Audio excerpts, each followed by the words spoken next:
कोकणातील हे मंदिर पांडवांपेक्षा पण पुरातन आहे. नमस्कार मित्रांनो, एक्सप्लोरिंग गुहागरच्या भाग 7 मध्ये तुमचं स्वागत आहे.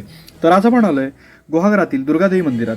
हे देवस्थान गुहागर एसटी स्टँडपासून फक्त 2 किलोमीटरच्या अंतरावर आहे. मंदिराचा आवार विस्तीर्ण असून इथे सांस्कृतिक कार्यक्रम पार पडतात. हे पंचयातन मंदिर असल्यामुळे याच्या आवारात इतर 4 मंदिरे आहेत. मंदिराचा मुख्य सभामंडप खूप प्रशस्त आहे. देवी ही कोकणस्थ आणि कराडे यांची कुलस्वामिनी आहे. दुर्गादेवी ही आंबेजोगाईचं मूळ स्थान असल्यामुळे देवीला सकाळी साडी नेसवली जाते आणि संध्याकाळी कुमारिका म्हणून संध्याकाळच्या पूजेला परकर नेसवलं जातं. मंदिराचा संदर्भ पांडवकालीन आहे.